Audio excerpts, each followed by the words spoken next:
Bill, sometimes when we talk about the Enneagram, it can be difficult to think about our type, and especially that question that you asked, Mike, what don't we like about our type? In fact, the other day, I was complaining to you. I just don't want to be me anymore. I'm tired of being a 2. I don't like the compassion fatigue that I can find myself facing because I'm taking too much responsibility for loving well and for taking care of others and trying to meet everybody's needs and feel everybody's feelings.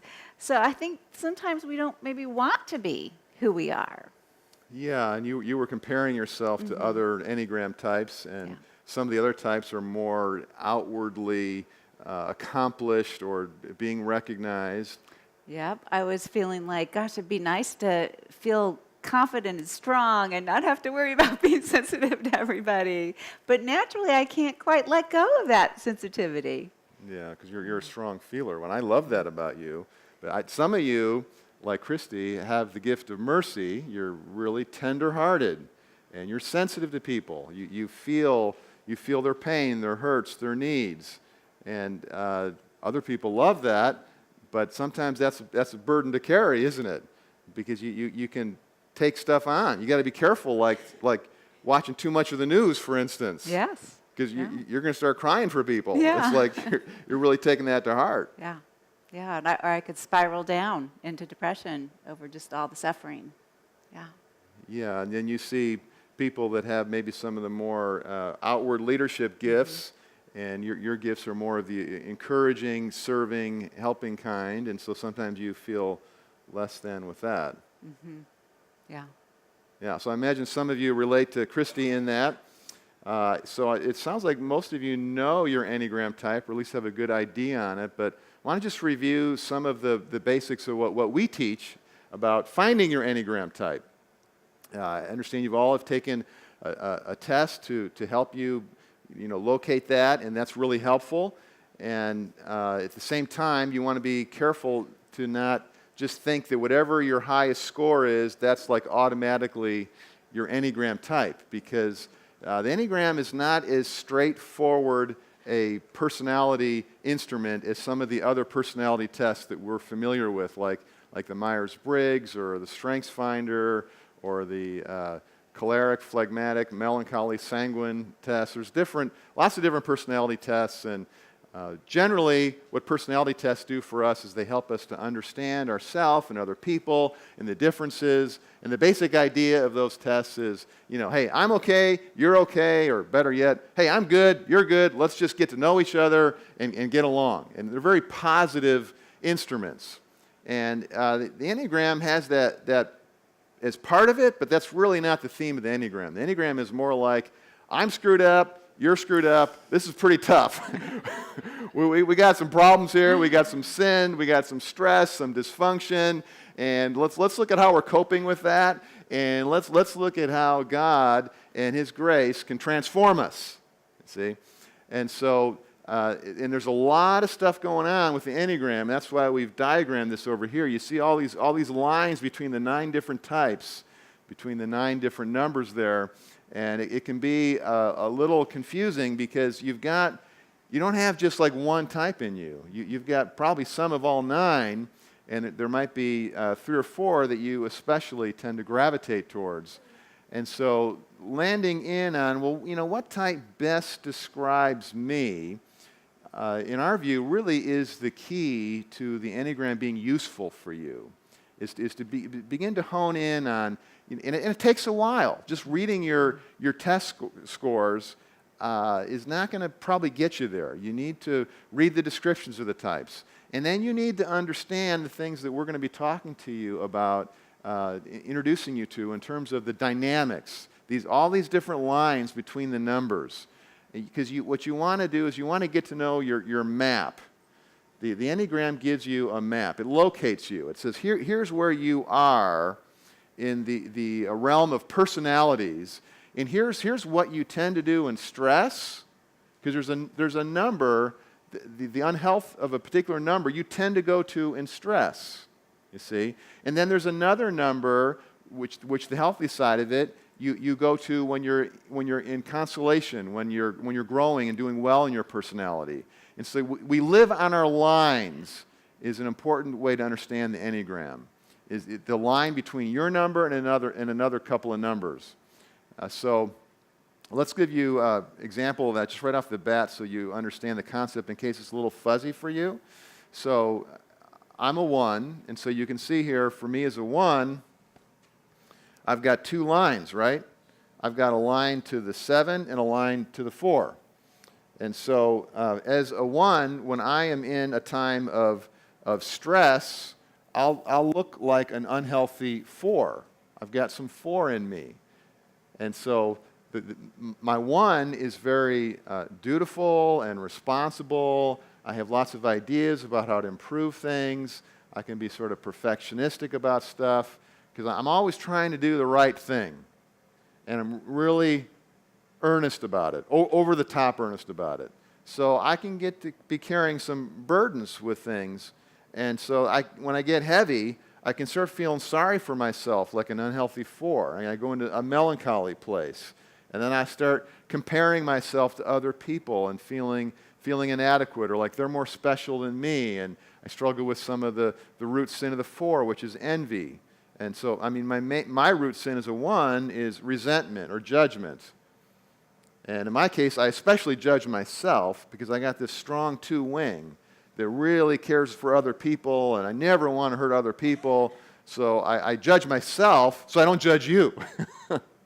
And besides that, I'm a therapist, and it wouldn't be very good if you're a therapist and you judge people. So I've learned the ways of compassion and tenderness and mercy. That's really ingrained in me. But still, there's that fundamental oneness in me. And so in stress, I'll start to look like a 4. And I got this weird, mesmerizing attraction to 4s. I'm just drawn to 4s, artists and creatives and people that have a sense of their specialness and they're bringing something beautiful to the world. And they also can have a really fun personality. So I got a line to the 4. But then I've got this other line to the 7.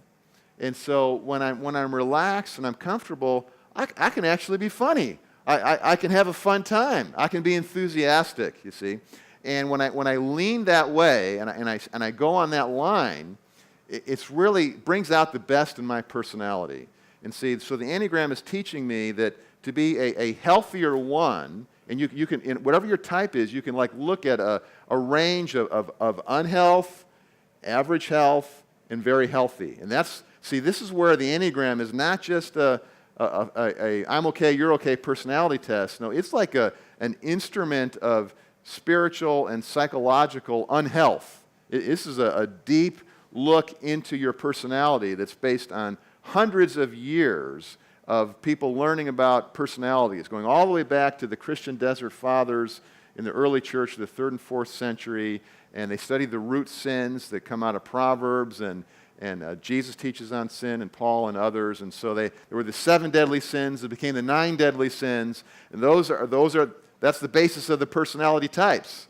The whole idea is that your personality and my personality has been formed, actually malformed, out of our sin and the sins of others against us and how we've been coping with that, you see. So we got this range of health and unhealth in our personality type. So for me as a 1, when I'm falling in stress towards an unhealthy 4, I'm like at my worst self.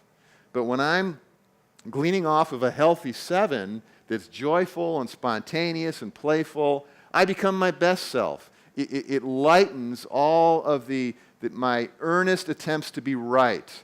It softens that perfectionism. It helps me be more personable. And I've learned the difference, for instance, as a teacher.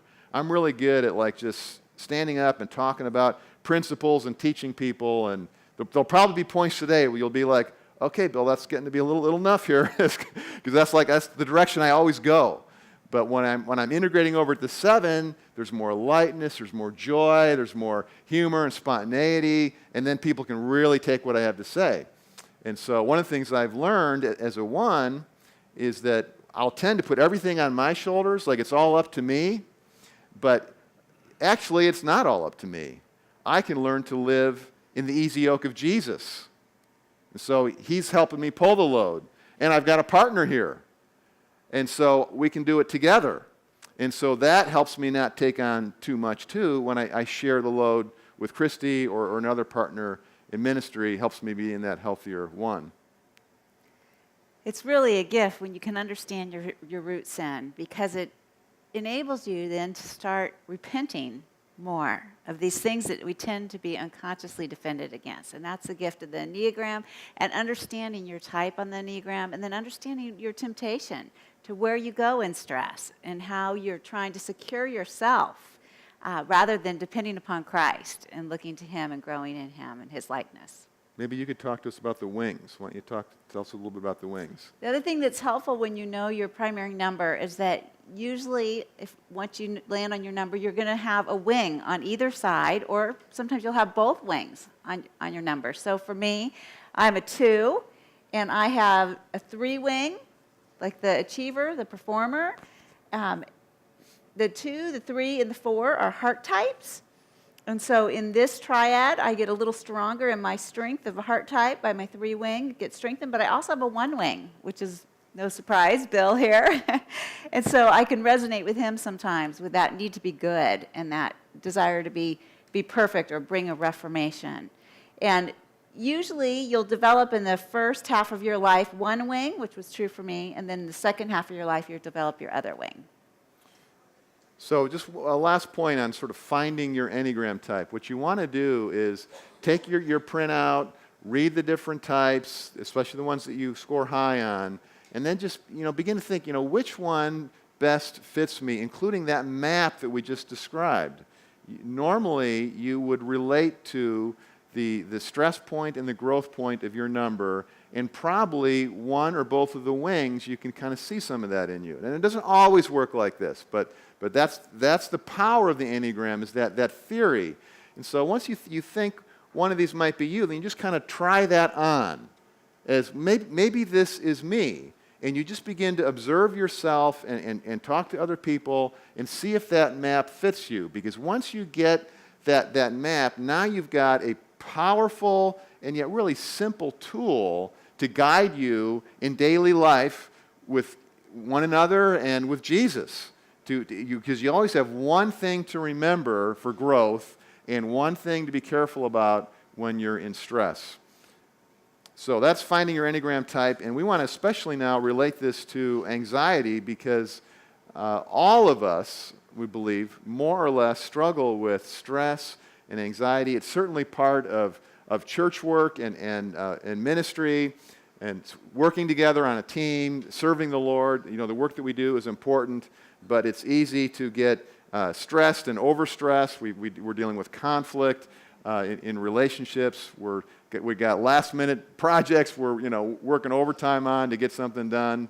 And so we want to help you understand anxiety and how that relates to your Enneagram type. Sometimes when you are stressed, you may find yourself feeling agitated under all of the stress. That's one of the forms of anxiety can take, is agitation. Maybe, especially if you're a 1, you might get perfectionistic and get high ideals of what you want to do. We have a friend who had an uncle who retired, and when he retired, he got this great idea. I'm going to read through the Bible. I'm going to read through the Bible every month in retirement. And so he did that. It takes 2.5 hours every day to read through the Bible in a month. And so he would do that, read 2.5 hours every day, and he did this for, I think he did this for 12 years. So he read the Bible cover to cover 144 times in his lifetime. But the sad thing is, my friend said, my uncle died the meanest, crankiest son of a gun you ever knew. He was agitated. He was focused on the wrong thing. He was focused on reading from cover to cover, reading perfectionistically 2.5 hours every day. But he missed the purpose of the reading. He was reading to get through it, to achieve it, to accomplish it. And he missed, we read the Bible to get it through us, to have it form our character in Christ-likeness. And we can get anxious about what we have to get done and checking it off our list and accomplishing things. And that can increase our anxiety. Another form that anxiety can take is not sleeping. Waking up because you've had a bad dream, because you're repressing your emotions. You're not taking time to pay attention to what you're feeling, to process the stress in your life. And then it starts to come out in the form of a bad dream, or it wakes you up with this list of all these anxiety of things you've got to get done, things that are on your mind, things you need to do or that you didn't do, or you're ruminating over, judging yourself and your performance the day before, or your, accomplishments or tasks, or you're waking up worrying, anxious about a loved one. So anxiety can come out in the form of not sleeping. So we're spelling out for you 7 symptoms of anxiety that we talk about in our book, Your Best Life in Jesus' Easy Yoke. And so A is agitated, N is not sleeping, X is X fears. When we're anxious, we have any number of fears. So one woman I helped, she had this fear of blushing because she was self-conscious, which is often part of anxiety. And so because she would get so embarrassed if people saw her blush, because when she was a girl, she got teased for that, and it put an attention on her that was embarrassing to her, felt shameful to her. And so when this fear began to shrink her life, which is what can happen with fear and anxiety. You start avoiding things that trigger you. And so she didn't want to never wanted to do what we're doing now, speak in front of people. That was like the worst. And that is the number one fear that people have is public speaking. And she was afraid of social situations and would tend to avoid parties because it just really put her in the spotlight. She didn't like that. So the I in anxiety is in your body. Anxiety, and along with other negative emotional states, which we're going to be talking to you about some others in just a minute, but anxiety, it's in your body. If you're struggling with anxiety, you're going to be having physical symptoms with that. And sometimes that relates to getting sick. We internalize stress and we can get sick, especially Enneagram 9s are prone to that, or Enneagram 3s that are going to the 9 in stress. But it could be any of us. And so one pastor that I've helped who's an Enneagram 9, and he has his struggles with anxiety, and without even consciously realizing it, what happens is his stress can convert into physical sickness. He just seems maybe more sensitive to the bugs that go around. There's probably just some physiology, some genetics behind that. But there also seems to be some psychology behind that, some internalization of stress and how it goes into his body. Because there's actually a defense mechanism called somatization. It's a way that we unconsciously cope with stress as we put it into our body. And to some extent, we all do that, actually. I'll be explaining that when we look at this diagram in a minute. But so anxiety gets in your body, and this pastor friend of mine, when he was a kid, he had this problem, and he recalls sitting at the window of his house with his nose pressed against the glass, and he's sick and he can't go outside and play with his friends, and there his friends are out on the ball field playing, and he's feeling alone and alienated and just feeling left out and feeling bad about himself. And this sort of a feeling has followed him around all the time, where he has sometimes he's like that Enneagram 3, and he's performing, he's leading, he's speaking, and people are approving of him and applauding him, and he's feeling good and energetic, but then he crashes over into the Enneagram 9 and checks out, just feels like he needs to go to sleep, or he gets sick, and that shuts him down. And he's living between these two poles, and it gets very frustrating for him. And so I did some healing prayer with him around that scene of being at that window, and asked him, where's Jesus at this time? And as we waited on the Lord, he saw the Lord come to him and be with him in that place at the window, and he didn't feel alone. You see, with his nose pressed against the glass there. He didn't feel so left out. And it was a very close emotional connection for him. Then he processed it with me verbally. Then we related it into his life today and how that same sort of pattern happens today. And then he found himself in a situation where he was feeling under the weather, and it wasn't like he had a flu and he was contagious, but he just didn't have energy, and he just couldn't. And it was one of these times where he felt like he just needed to hole up and recover before he could go back out and face all the demands of his ministry. But we talked about it. We remembered Jesus with him at the window. And then I said to him, maybe you could invite these colleagues that you need to meet with maybe you could invite them into your home, and maybe you could work with them. And see, the Enneagram 9s, and a lot of you are 9s here in the room here, the Enneagram 9s tend to shut down and in stress, they get anxious and want to maybe sleep too much or check out in a book or a movie, just kind of escape from everything. And you tend to think that that's how you're going to recover your energy, and it doesn't so much work that way, especially for a 9. You're going to more likely to be energized by going towards the healthy 3 and self-activating and doing something with people. And so that's what he did. He had his team meeting, and he was amazed, first of all, that they wanted to leave the ball field, in the metaphor, in the memory, they wanted to leave the ball field and come into the house with him.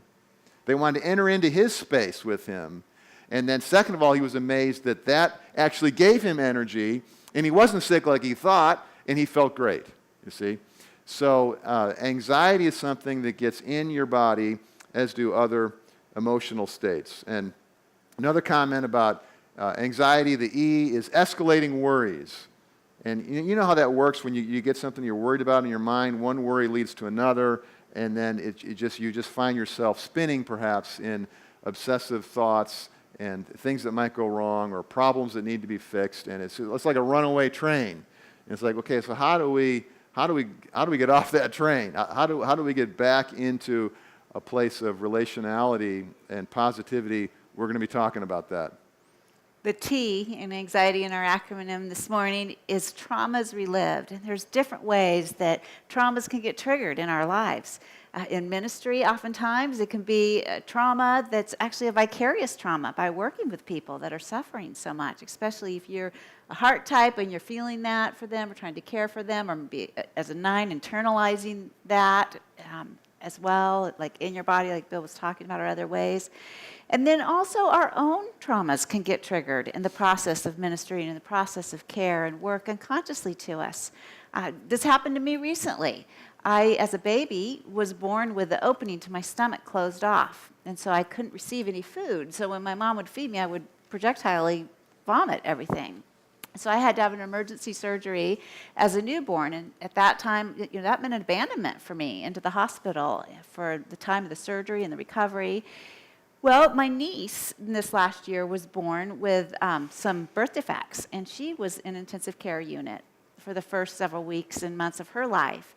And I went up to support my sister and to be there, and I was in the intensive care unit visiting, where my niece was. I actually couldn't see her because she was, so sick. But just being there that day, then when I came home, that had triggered in me the memory of the trauma that I went through as a baby. And I wasn't conscious of it. I had no idea of it. But I found myself starting to have all this painful emotion and starting to withdraw from Bill and starting to just kind of shut down. And Bill kind of noticed, kind of asked me, "What's going on, Kristi?" He was trying to reach me, trying to draw me out, and I couldn't even find myself. I had so shut down from that trauma trigger.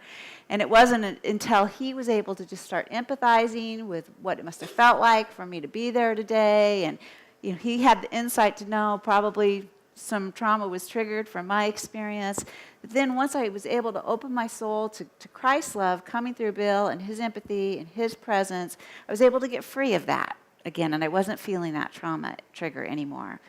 So knowing these things about yourself and opening your soul to God's touch and his healing touch is so powerful, and the Enneagram can help us to do that. And then the Y in anxiety, another form of anxiety, a contributor to anxiety, is saying yes all the time.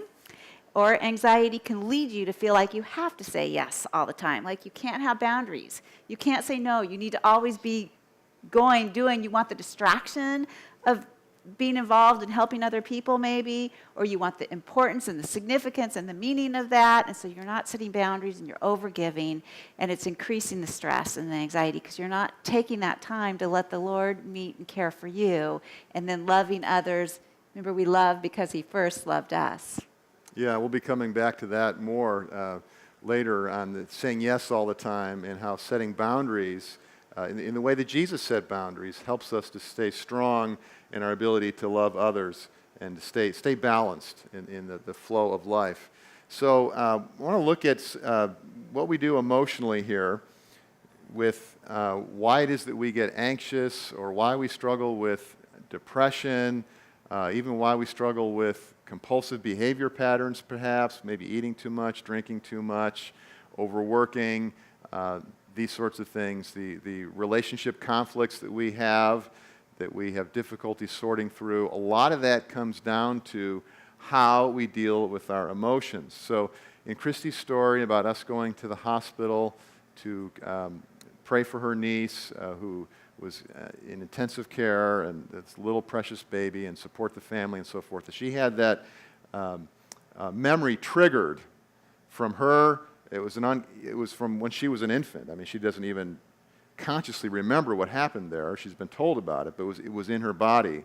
So hopefully you noticed in her story that the way that she got help with that trauma trigger was through talking it out with me.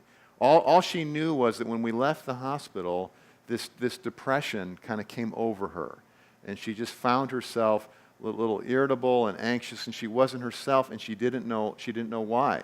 She didn't feel that way at the hospital. It didn't hit her until some hours later. We were taking a walk around the lake near our house, which we often do, and we were having a soul talk, which is part of our rhythm of life, is to check in and talk to each other about how we feel. And you want to have someone like that in your life. You might not have that kind of a relationship with your spouse, or you might not be married, but whether it's your spouse or a friend, or if you don't have someone like that, then find a mentor or a counselor, maybe in your small group. But it's really important that we all have a safe place to talk about the things that we're experiencing in life. So Kristi and I were in this conversation, and I was drawing her out with how she felt. And so what you're going to see here, so in this diagram here, we're looking at the person here.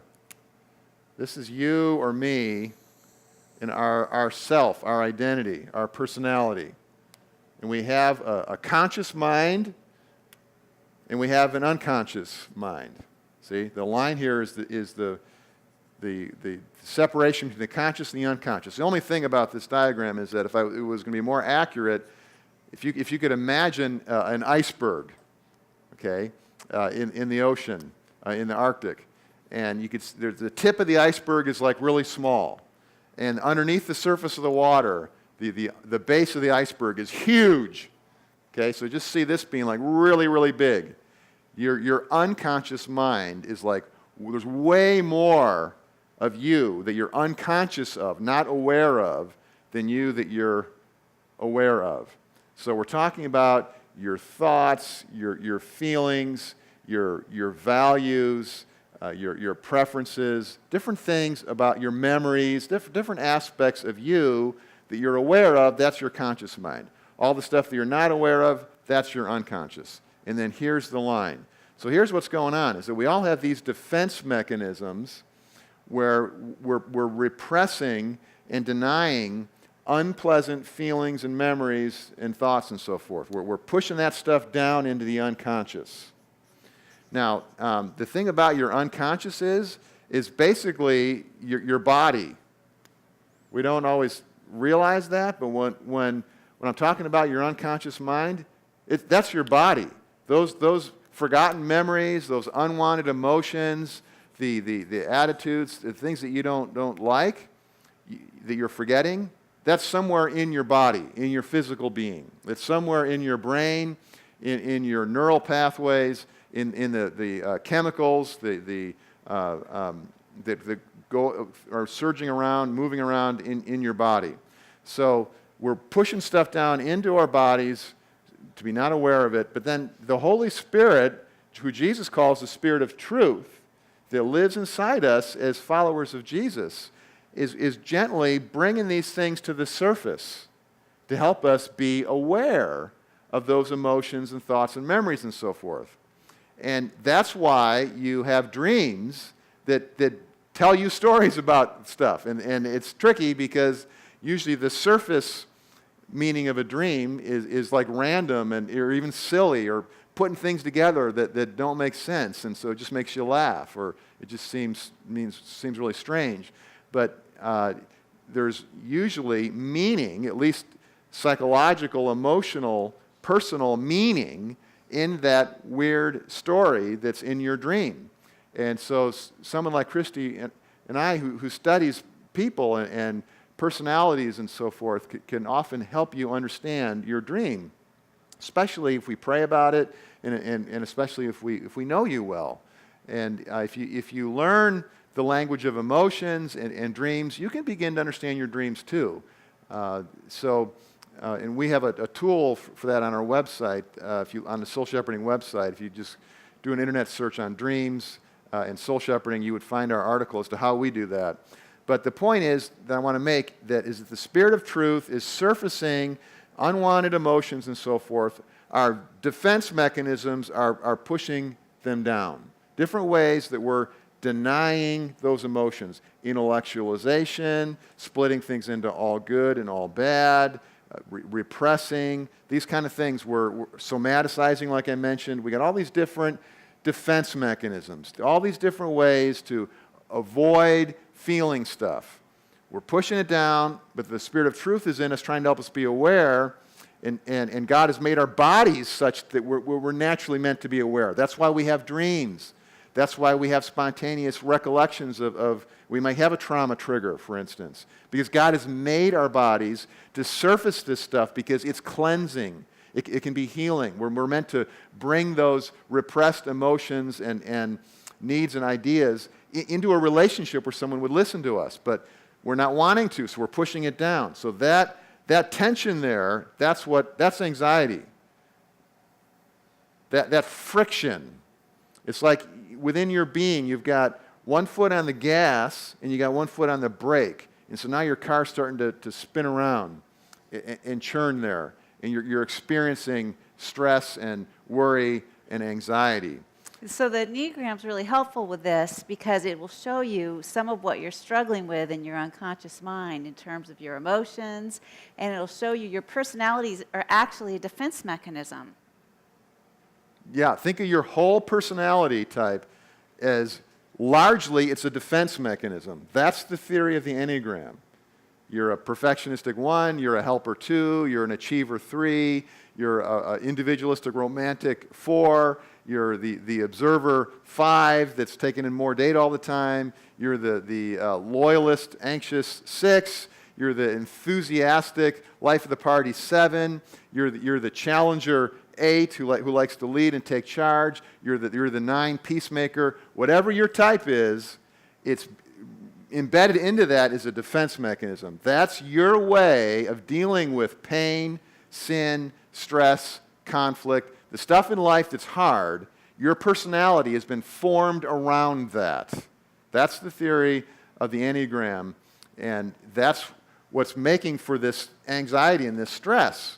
So you got your Enneagram type here, and then, as Kristi said, the stuff that's coming up, the Spirit of the truth is helping us to be aware of things that we need to look at and get help with. And so the point of why God has made us this and why the Holy Spirit is surfacing things is so that we will bring that awareness into relationship. And so here I've got a Christ ambassador.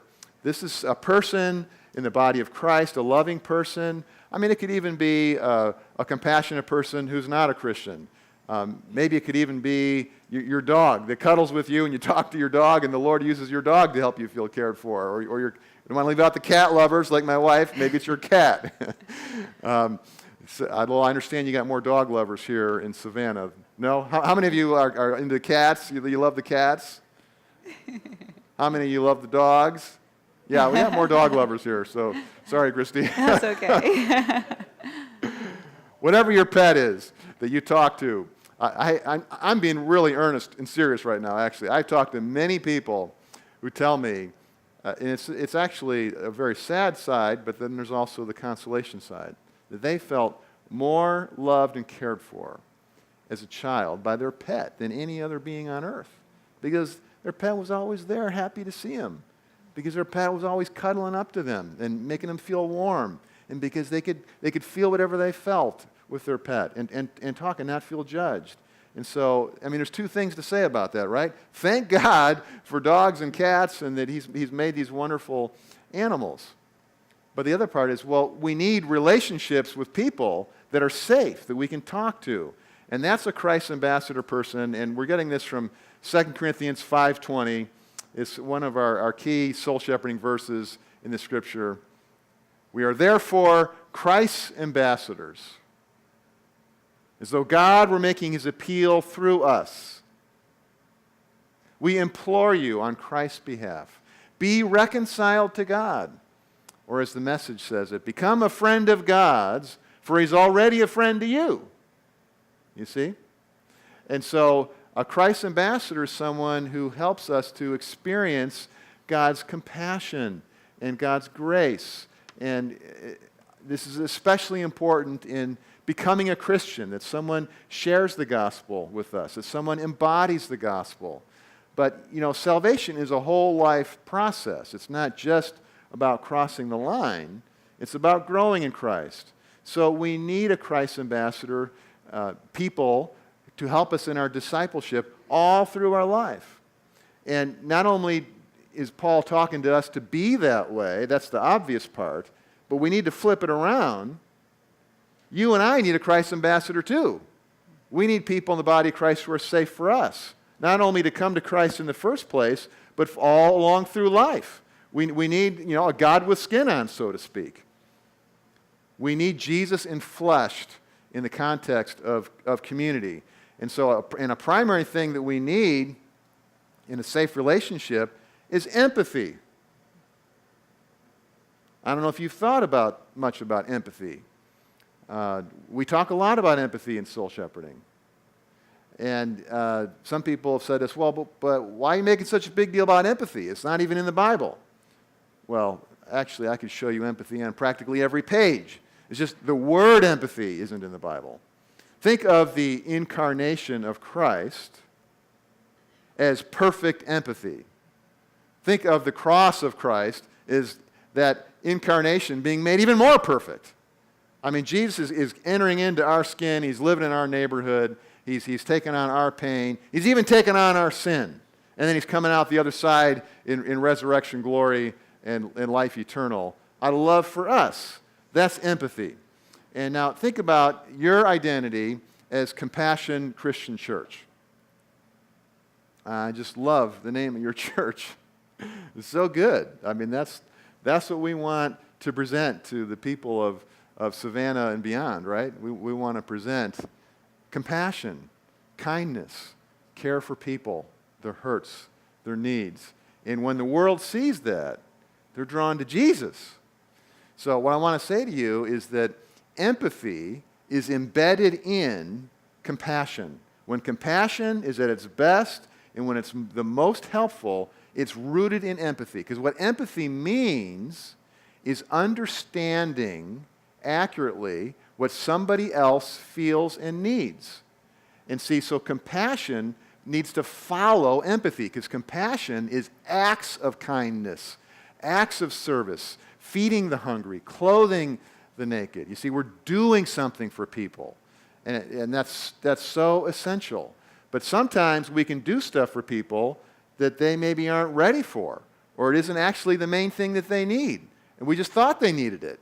And so empathy helps us hit the target and really meet the need in a way that truly blesses over the long haul, that really leads to life change and to Christian growth.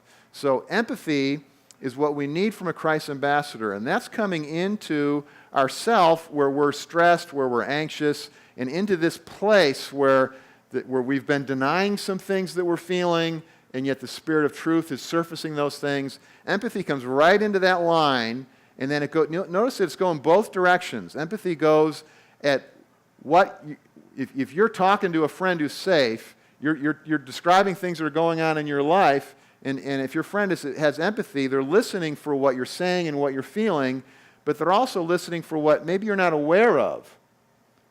If they're good at empathy, if you're good at empathy when you're listening to somebody, you're going to be putting words to things that are just a little bit below the surface. You're going to be using some different feeling words. We're going to be talking about the language of emotions and give you some feeling faces a little later. And then so as you're moving in both those places, you're helping to soften these defense mechanisms and work with the Spirit of truth to help become aware of inner needs and struggles and hurts and emotions. Because then when we receive care, that's where the healing comes. That's the most powerful way to experience God's presence. Certainly it's a way that is works alongside of reading the Bible, being in church and worshiping and experiencing God in those ways. Many different spiritual disciplines that we might do. An important one to have in your life is relationship, where you're honest, you're authentic, you're vulnerable, and someone is listening to you and giving you empathy. And that's what you want to be doing for people too, in order to bless them. So the Enneagram really gives us a helpful tool for this, because the Enneagram, when you know your type, it's going to identify some of your basic defenses and sins. It's going to identify your basic emotional posture. So the 8, 9s, and 1s are in the gut triad. Their basic emotional posture is dealing with anger. They're going to deal with it in different ways. It's going to be expressed in different ways. It's going to come out a little bit more in the form of outward expressions of anger for the 8, internalizing it, and somaticizing it, and shutting down for the 9, and then in the form of judgment or resentment for the 1. And then if you're a 2, 3, or 4, you're in the heart triad. And that means your basic emotional posture, your basic emotion underneath the surface is going to be shame. You're going to struggle with shame. And that feeling of that I'm bad, there's something inherently wrong with me. And then if you're a 5, 6, or 7, you're going to struggle, you're a head type, and you're going to struggle with fear and anxiety. And that's going to be your basic emotional process. Those basic emotional postures drive much of your behavior, much of your personality, much of your defenses. So knowing that and then praying about that and asking the Lord, the Spirit of truth, to start helping you learn and understand how that is operating in your life based on which triad you're in. Being aware to that and alert to that. And then also if you're in relationship with somebody in one of a different triad, start looking for that emotion with sensitivity and empathy, not judgment. Remember, this knowledge of the Enneagram is power. It can be used for good or it can be used to harm. So you want to be really careful with this understanding, because as you learn the Enneagram and you start to see this functioning, you're going to start to see other people's root sins. They're going to be more blatant to you.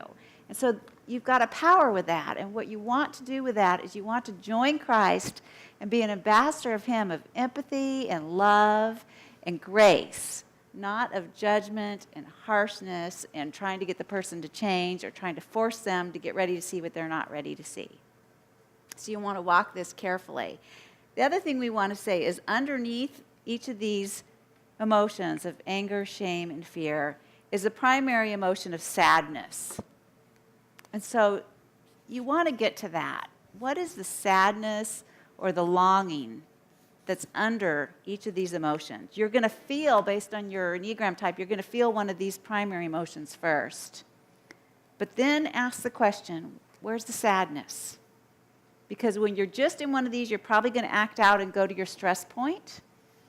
But if you can get in touch with the sadness, get aware of it, and then invite Christ, be honest, open your heart, your soul, your body, your mind, your thoughts to the Lord, then that's where you're going to get the freedom to then move in health and into your virtue. Because each type has a root sin, but they also have a virtue, a strength.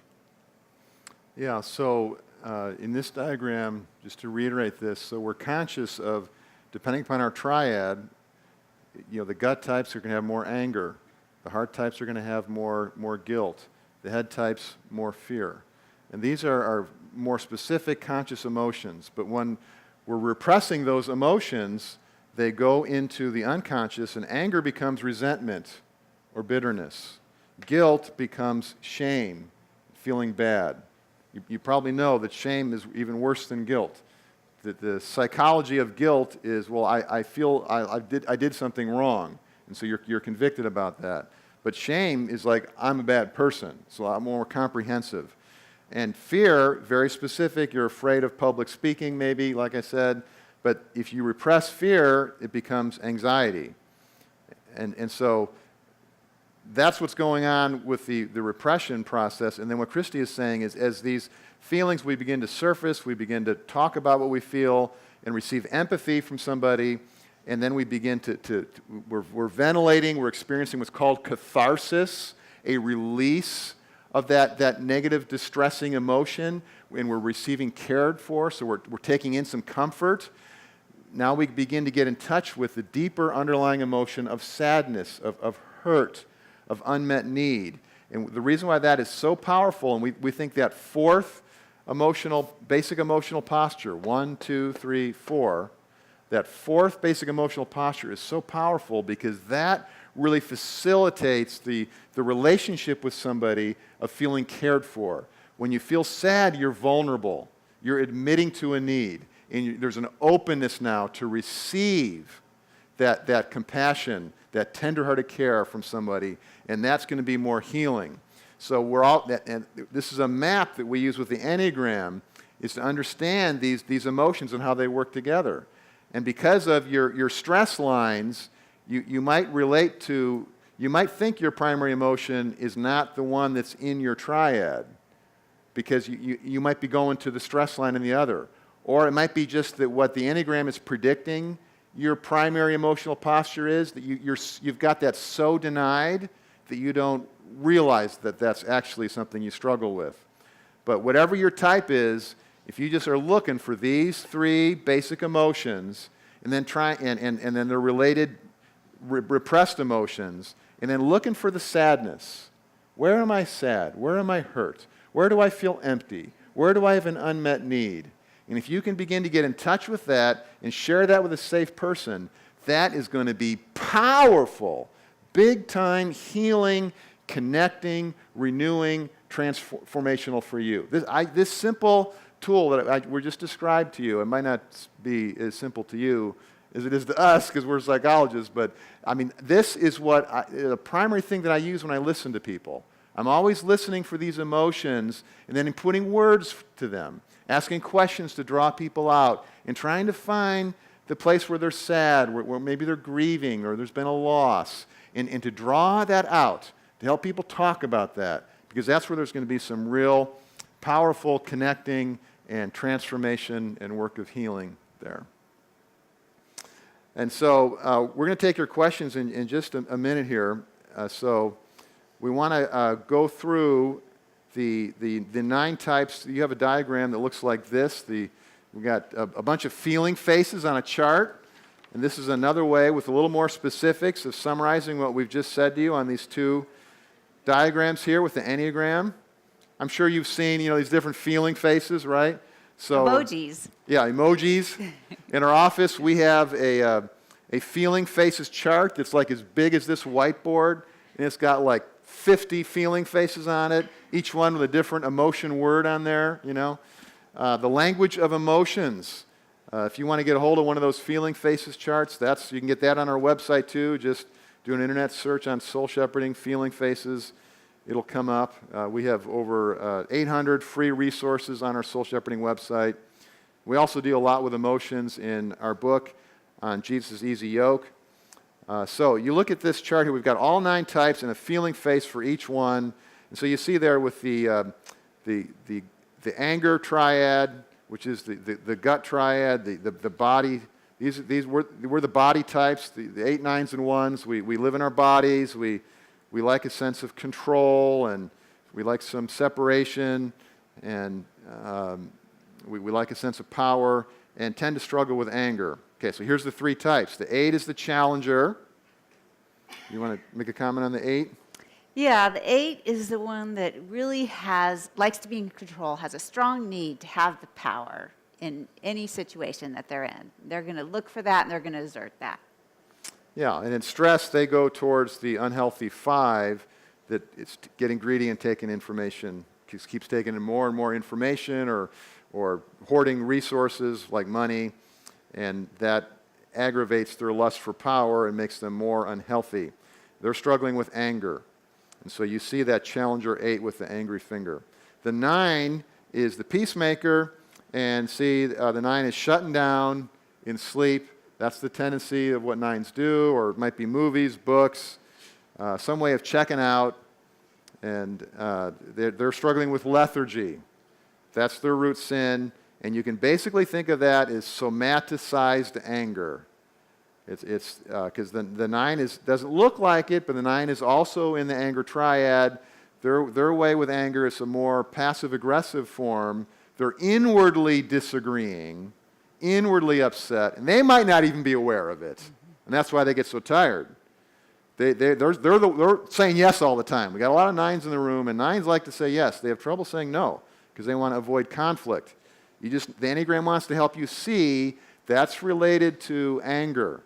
That's a body type of person there. And the 9 can lose themselves because they can understand other people so well, and they can tend to merge with somebody else and what somebody else is wanting or thinking, that they tend to lose themselves, and then they can feel angry about that. That they're not appreciated or their presence doesn't matter. A lot of church workers, a lot of pastors' wives are 9s. The perfectionist, we've been talking to you about the perfectionist, the reformer, and how they struggle with resentment. You can see, the ones looking at the clock, wanting to be on time, wanting to do it right, that sort of thing. The other thing I want to go back to the 9 and say that the anger in the 9 often comes out in a stubbornness, in a resistance, in a digging their heels in, because that's the only way they can not merge with you and lose themselves. The 2 is the helper. So we're down in the heart triad, the shame-based. The 2s really are in tune with what other people need, and they want to help you. And where the root sin of pride can really come in is thinking that they actually know what you need in kind of a prideful way, and taking action to try to do that. But they can go into the 8, into the challenger, in desolation and stress, and become angry because they're not feeling appreciated. And that's an example in the Enneagram that's really the brilliance of the Enneagram, is the way it works with polar opposites. You see this with every type. That's why we live on our lines is so important. That's why if you just think about your number based on a test printout, you're really not tapping into the power of the Enneagram. You got to know your map. You got to look at your lines, how you react to stress, what you do in growth, and you need to understand those things, because the 2 is a great example of this, and we got a number of 2s here in the room. The 2s are serving, they're helping, they're considerate of other people, they've got mercy, but like the 9, and the 6 can be like this too, they overdo it, and so then the anger builds up. And then eventually they have an angry reaction, and they can look like an unhealthy 8. And so integrating those is the key, and the map for the 2 is, okay, learn from the healthy 4. Because the healthy 4 has a sense of their specialness. The healthy 4 has no problem saying, this is what I want. This is what I need. You see? And that's the hardest thing for the 2 to do. But if the 2 learns to do that, then they're not going to so much fall into the unhealthy 8 and the angry reactions. And so then we've got the 3, the achiever, and you see this big teeth, big smile. Hey, car salesman personality here. Got a wink to you. 3s are always selling stuff. They're performing. 3s make great. Lots of pastors are 3s, speakers, people in sales, people in drama. A pastor that we help on the side, he volunteers in a drama ministry, and we would go see him do plays, and the leading actor. He's Moses in the play on the 10 Commandments, and he real big personality, likes to be on stage, great storyteller, dramatic, great with analogies, and really gets you connected, because the 3s are heart people. They connect with people, but they especially do it around achievement and performing, and they can miss their root sin, which is deceit. It's not so much like lying, it's more like putting out an image that's ideal, and they maybe don't even realize they're doing it, but it's all related to shame here. It's all related to feeling inadequate. And the bigger the show, maybe the more they're trying to compensate for feeling unworthy on the inside. Then there's the 4. You see the French artist there, because the 4 is the individualist or the romantic. The 4 really wants to be unique and special. The 4s often will dress maybe a little bit unique or flamboyantly. They express themselves that way. They have this great need to be seen as unique, individual, free, and special. They can lose themselves, though, in stress and start to go to the 2 and start to please people and get caught up in overgiving and lose themselves in that. And they need to go to the 1 where they can actually use their uniqueness, their talent, their expressions to bring good, to bring reform. And then we move to the fear triad, or anxiety triad, also called the head triad. The 5, 6, and 7, these are people living in their heads. They take a step back in a situation and think about what's going on. And so the 5s, they're the investigators. See, we got a 5 looking at a book. 5s usually they like to read, but they're definitely we got a lot of 5s here in the room. 5s like to take in data, more information. They're observers. They're listeners. They're always watching what's going on, and they want to learn more, and they can, in order to feel secure in the world, they can struggle with greed. Not just hoarding money, but hoarding ideas, hoarding knowledge. And they need to learn to be assertive at the healthy 8 and give away all the good stuff that they have and that they know in order to love and serve people. But their temptation that makes their greed worse is over at the unhealthy 7 and just going after pleasure. Because the 7s can be hedonistic, and they can overdo what's going to feel good, whether it's eating sweets or whatever it might be that's making things fun for them. And so the 5 is tempted by that. Then the 6, and research says 6 is the most common Enneagram type in our world. And the 6, you've got the loyalist. The 6 struggles with insecurity and fear and anxiety. And they're really looking for help with that. And so they look to authority figures to help them feel secure. They're incredibly faithful and oftentimes can be involved in civic movements or teaming or bringing people together. They're wanting to work together for the good, to bring security. A lot of our police officers are 6s on the Enneagram. Yeah, teachers and church workers, they're the guardians of society that preserve traditional values, good values, health. And then lastly, we got the 7s, the enthusiasts, and as we mentioned, their temptation is gluttony or hedonism, which is to avoid pain. But you see that the 7 there is like doing a bunch of things at once. They're on the phone, they got their briefcase there, got some work to do, and we have a daughter who's a 7, and she loved to convince us that she could do her homework while watching TV and listening to music and chatting with a friend. And they just love multitasking. They love lots of things going. I know we got number 7s in the room. That's relaxing to them to have all these things. The rest of us are stressed out by it, but they love it. Although to the extent that they're avoiding pain, it's not healthy for them, and they tend to go to the 1 in stress, where they get perfectionistic about things, and that's not good. And they actually need to go towards the healthy 5 and relax more and quiet themselves more. Ironically, the 7s need more quiet to get more balanced and for their joy to just bless them and bless other people. So that's a lot of information there, going through all 9 of those types and all these dynamics.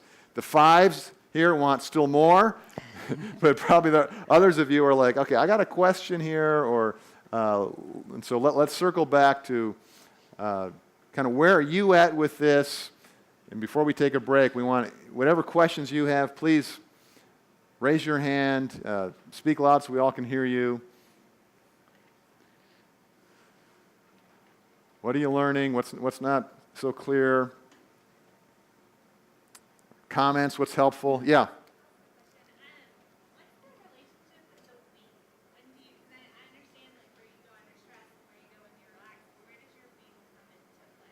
Yeah, so thank you. So your question's about the wings. Where does the wing come into play? And yeah, because this is different than the stress point and the growth point. And so your wing is potentially the number on either side of you. Okay, so if you're a 7, then you potentially would have a 6 wing or a 5 wing, or maybe both. And basically, think of the Enneagram, like I said, it's not boxy, These are shades of meaning between the types. So if you're a 7, you're an enthusiast, you might be one that's more like a challenger, leader, aggressive enthusiast, or you might be one that's a little more like a loyal, tending towards anxiety enthusiast, you see? Or you might be able to kind of go both ways. And knowing your wing is very helpful for self-awareness, and hopefully you're picking up that that's a main thing with the Enneagram. A main value it brings is awareness. Awareness of ourself, including our sin and our hurt, as well as our gifts and our good points. Because when we're aware of something, we can pray about it. We can bring it into relationship. We can access it to help other people. So being aware of your wing is really helpful. Then you can incorporate some of the strengths of that personality that's right next to you. And the theory of the Enneagram is that that's low-hanging fruit. Because what we're going to get to in the next session is we're going to talk about Jesus as the center of the Enneagram. Because we're taking a very distinctly Christian view of the Enneagram. Other religions use the Enneagram, and we think that's fine because it's really a neutral tool. It's just good science about people, character, relationships, lots of spirituality and psychology embedded into this theory. So when you learn your wing, now you can access that more, and then now it's broadening out your personality so you have more options how to interact in a situation, you see? If I was in my unhealthy one, this whole hour and a half, I would be giving you principles and ideas. Kristi wouldn't be up here. There wouldn't be many illustrations, and there wouldn't be any fun. And some of you probably would like even more of that than we brought. But you see, when your personality grows, see, I'm incorporating some 7. I'm incorporating some 2. You see how that works? And the Enneagram's just giving you a theory for which numbers are most accessible to you. So my map is a 1. The number's most accessible to me, just to make this real obvious, because you all have a version of this. So I'm a 1. This number is accessible to me. This number, because we live on our lines. And then potentially the 2 or the 9. See, now I've got 5 of the 9 numbers covered. And then I can start picking up maybe some of the other ones. And the more that we can pick up the healthy traits of other numbers, the healthier we are. But you need a simple focus point. And that's what I love about the Enneagram, is the simple focus point. And so what the Enneagram keeps reminding me is, okay, Bill, don't forget this one. Don't forget to have fun. Don't forget the joy factor, because I always forget that. Now, the more I'm redeemed, I don't forget it so much. So whatever that line is, you want to really learn that. And it's going to go, okay, whoa, watch out over here. Be careful. You're going to go over here and think you need to be more special. You're going to get stuck with envy. That's going to make your anger and resentment worse. Don't do that. Be careful. You see? That's pretty simple when you figure how complex a person is. So you want to get to know that map, and your wings are part of that. It's a great question. And when you're secure in Christ, you're going to naturally go towards your growth point. When you're trying too hard and relying too much on yourself, you're going to go towards your stress point. Yeah, long before I knew the Enneagram, my best friend in high school and college, Steve Harper, he's a pastor in Cleveland, Ohio. Maybe Steve's listening on video. Hey, Steve. I'm indebted to Steve because he is a 7. He's an enthusiast. Happy Harpy, we called him. He gave me so much joy. In college, he knows everybody on the campus, and I'm meeting all these friends through him. And he's saying, hey, let's get pizza, late night pizza. We're doing all these fun things. And it's softening this perfectionistic, dutiful, overworking, earnest one. Help me be happier, you see? So whatever your type is, you got a version of that. Yes, repeat what I said. What I said is when we're really in tune with Christ and His presence and our soul is open to Him and we're standing in grace, we're going to go towards our integration point, our growth point. Most naturally, we're going to find ourselves going there. But when we're depending upon ourselves and we're trying to secure ourselves, we're going to find ourselves going to our stress point. So would you say that everything above the line, those defense mechanisms, those are generated, we're generating those. We're pulling up our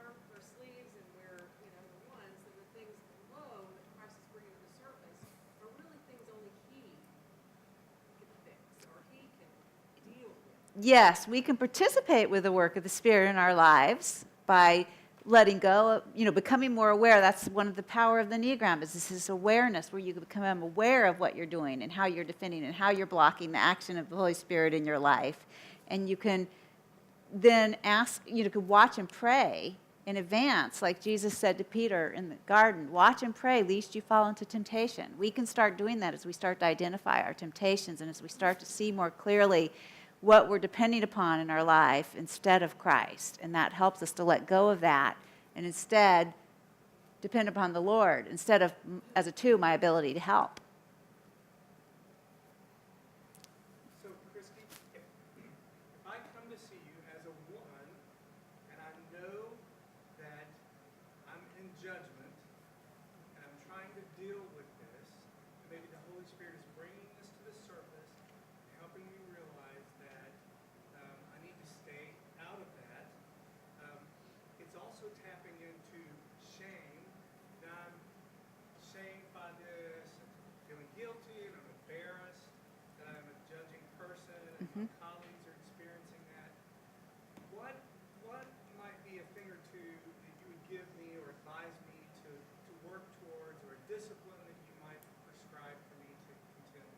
Yeah, that's a great question. I appreciate that. So in case you couldn't hear or on the video, he's asking if I come to you and I'm a one and I'm coming to you aware of my judgment and aware of how my judgment is hurting people and the way that I'm not trusting the Lord in that and the sin of that, and I'm wanting help with that, I'm also going to be feeling shame about that. What would you do? How would you respond to me? And the first thing I would do is draw you out some more. Tell me more about how it feels to you to be wrestling with this inner critic, this judge that you just can't seem to get free of. And I would be empathizing with you. And the emotions, I'd be trying to get to that sadness that's underneath the anger and the judgment. I'd be doing some more archaeology, some more exploring. When do you remember first feeling this way? Maybe as a child.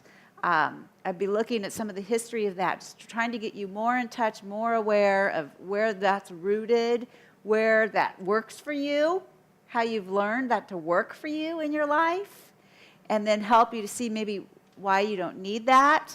But I'd be extending a lot of empathy first. I'd start with a lot of empathy, just making it safe for you to continue with this awareness, and then mediating the grace of God to you and His presence with you, His love for you, addressing that sense of shame, to bring His grace and His love and His delight in you to release you from that. Because that's where you get the power then to really let go of the judge. Yeah, and the other thing that we do, and our Easy Yoke book is full of this, but we would help you with some spiritual disciplines.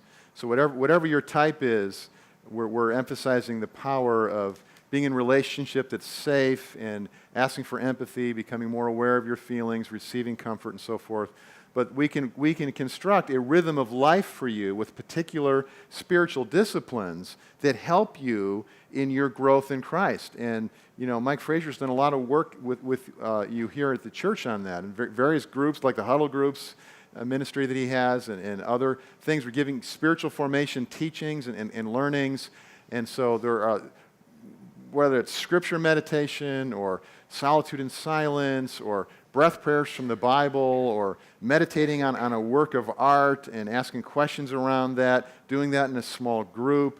There's many different ways of prayer, of worship. Some of these things get brought into the church services and the small groups here at Compassion Christian Church. But spiritual disciplines can be very powerful tools that the Lord uses, and especially when we understand that an important part of what's happening is the Holy Spirit of truth is using that discipline to help us become aware of a sin that we need to confess, a repressed emotion that needs to be comforted, and this kind of thing. Sometimes we overemphasize the disciplines as a way to get knowledge, this kind of thing. But an important type of knowledge is the self-awareness, you see, that needs to be brought into relationship with God. And we do that through prayer, of course, and so forth. But we also do it in conversation with somebody in the body of Christ who is ministering to us the presence of the Lord and His compassion for us.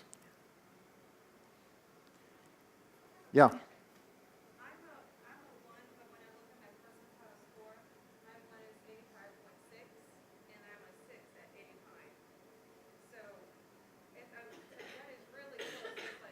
Yeah. I'm gonna figure out where I really am. Yeah, that's a great question. I'm sure there are a number of others of you that relate to that, where you've got two high scores that are like neck and neck, and it's like, hey, which one am I? And so that's the way we're trying to answer that question. I'm so glad you asked that. Is we're trying to say to you, okay, well, get to know the map. So we've talked with you about the one map, and so you would want to see if you relate to that.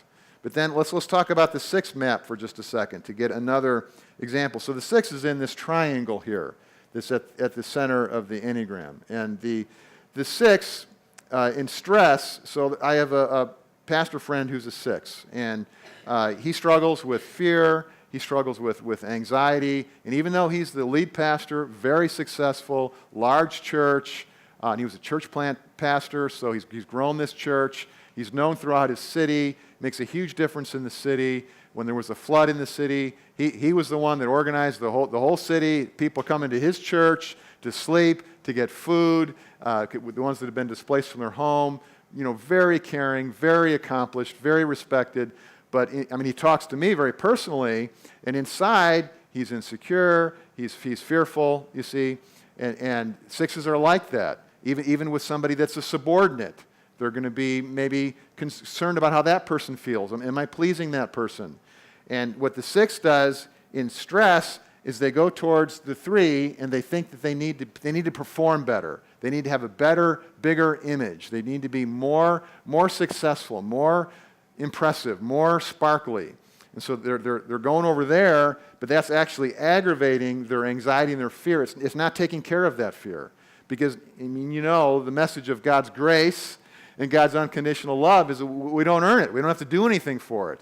But the 6 in stress is bought into the same lie that the 3's bought into. I need to perform and be a superstar in order to be accepted, you see. And so the 3 is in this ideal self stuff. They're not in their true self. What the 6 needs to do is to learn from the healthy 9 and use their strength of relationality and in a way of peacemaking and uniting with people and collaborating and working in teams and learning to relax in stress and in conflict and be present in their body in that situation. They need to learn over there. And if you're a 6, you probably are going to have close access to the 5 and or the 7 wing. And so you want to see if you relate to that. Now, it's going to take, this is where it's a journey. Other personality tests, you take the test, you know your type, you're ready to go. The Enneagram's not like that. You need to walk with it for weeks and months, maybe even longer, and try on. In your case, try on the 1, try on the 6. Talk to people that know you. You're looking for the best fit. And this is a tool, it's a theory, it's not perfect, of course. So both might relate to you. Both of those if you're truly high in the 1 and truly high in the 6, then both of those maps would help you. And it wouldn't harm you to use one or the other. But one is probably more helpful. And so one of the things I would do is think about, well, who were you in your early 20s? Because you just sort of take the test from that perspective or read the types from that perspective, because that's better at getting at the foundation of your personality. And that's what we want, is to get at that foundation. I don't think that the best way to think about the Enneagram is to think, well, I was a 1 when I was in my 20s, but then I became a 6, and then I became an 8. I think that's confusing. I think that if you find your type, it's pinging on stuff that's so deep in your personality, so deep in your body, you ain't never going to get out of that. It's just too deep in you. It's in your DNA.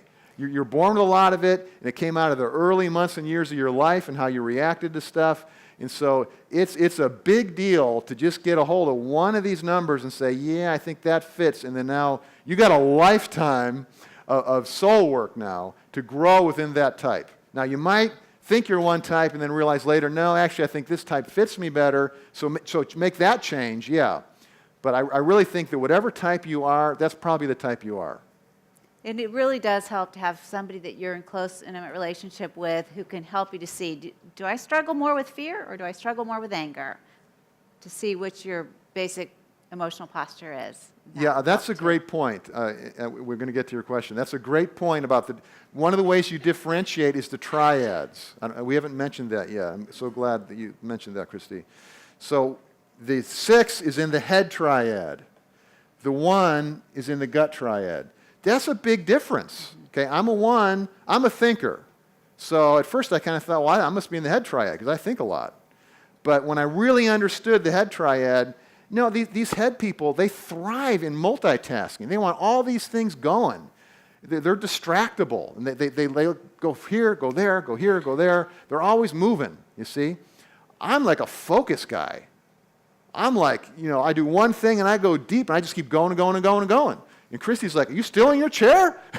7 hours later, I'm still working on something. 7s do not want to do that.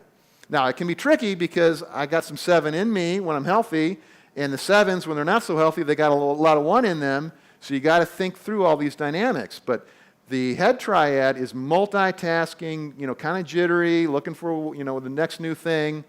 And the gut people are like, okay, this is where I am, and I'm here, and I'm in charge, and don't mess with me. And they kind of want some control here. That's pretty different. So, and then the heart people, like Kristi, they're over there, let's relate. How do you feel? I'm concerned for you. See, there's a different vibe you get from these different triads. So if you're not sure where you fit, that's a key, is look at the triads and differentiate. Study the different root sins. And you got to really work at that one because whatever it is, you're denying it. Really look close at that. Which one fits me better? And that's the other thing, is you usually don't want to be the number that you are, except for the 7s. They're about the only ones that are happy to be their number. Yeah, your question? So I'm a 7. Yay! And what would you recommend as far as, I know that we're connected to, so I'm a 7 wing 8, but connected to the 1 and the 5, when you deal with pain, how would you practice dealing with pain?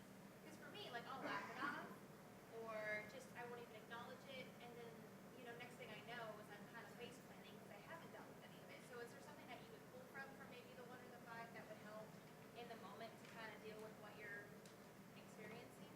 Yeah, so something we haven't mentioned, maybe we'll get more into this next time, I'll just mention it now. So there's 3 basic spiritual disciplines for one for each triad. So if you're a 7, you're in the head triad, and the key discipline is silence. The key discipline for the gut types is stillness. And the key discipline for the heart types is solitude. So silence, stillness, and solitude. And notice that these are all disciplines of abstinence or self-denial. Very important complementary type of discipline to the disciplines of engagement like Bible study, fellowship, worship, that sort of thing. Some disciplines, we teach this in the Easy Yoke book, comes from Dallas Willard, but some disciplines help us to disconnect and kind of be alone with God and be still and quiet with God. Some disciplines help us to engage and relate with other people and find God in that. And balancing these two is really powerful. The 7 especially needs this silence, and they find that at the 5 because honey, we didn't put the line to the 5. Oh, oops. Oh my gosh, my diagram's imperfect. Isn't that fun? But I caught the mistake. Okay, so the 7 has an important line here to the 5. Remember the 5 is the observer, the investigator. They're real relaxed about taking in more information. They're kind of slow to make a decision. They're slow to express themselves. So Doug on your staff, he's a counselor. If you've never talked to Doug, man, he's the guy to talk to. He just sits there. He's really chill. He really tunes into you. He's very open to you. And he just listens. He listens at a very deep level. And he can just absorb all the stress that you might be bringing him. He's okay with that. And he's just kind of working in there. He's praying about it. And then, when you're ready, he's got something to share with you that's going to really focus you on the key thing and help you. But that way that he's so relaxed and calm, not so jittery, not running out there. Oh, the grass is always greener on the other side. Oh, this is going to be fun. Let's go do that. He's like, well, okay, well, let's talk about that. How do you feel about that? You know, it's like, oh, I want to do this. Okay, let's talk about that. What would that mean for you? You see? And so it's slowing you down, getting you more in touch with your feelings, in touch with what you really need, and now you're going to be better able to hear God's voice. And so the quieting and silencing that's so hard for the head types, that's what you especially need there. What the point is that it'll make your other disciplines like Bible reading more poignant, more powerful, more healing for you, the way those interplay. And that's what I mean when I say you want to construct a rhythm of life with your disciplines. So